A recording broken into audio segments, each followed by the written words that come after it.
কাল সন্ধ্যাবেলায় বাবা এসেছিলো, অনেক দিন পর বাবা নিয়ে এসেছিলো প্রসাদ। আর আমি যেহেতু গোটা ফল খেতে ভালোবাসি, কাটা ফল খাই না, ফল আমি খাই না বলতে গেলে, তো সোনার জন্যও কিছুটা ফল নিয়ে এসেছিলো। তো বাবা চলে যাওয়ার পরে ঘুগনি আর লুচি বানাচ্ছি, মানে কি অদ্ভুত কথাটা শুনতে লাগলো না। তো নিজের বাবাকে বানিয়ে দিতে পারলাম না, তো চলো বলি কি হয়েছে।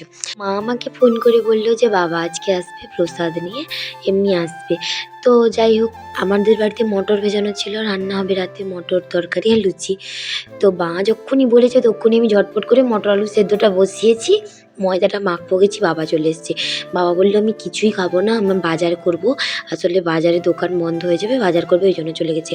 আমার কিন্তু ভীষণ খারাপ লাগছিল, আর সত্যি কথা বলতে আমার কিন্তু হেল্প করার মতো কেউ নেই, জন্য আমি একা একা লুচি ভাজছিলাম আর বেলছিলাম।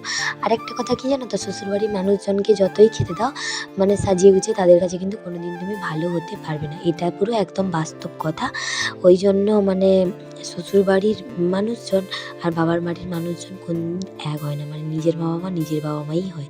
তো যাই হোক, কথা বলতে বলতে আমাদের রাতের খাওয়া দাওয়া কমপ্লিট হয়ে গেলো। টাটা।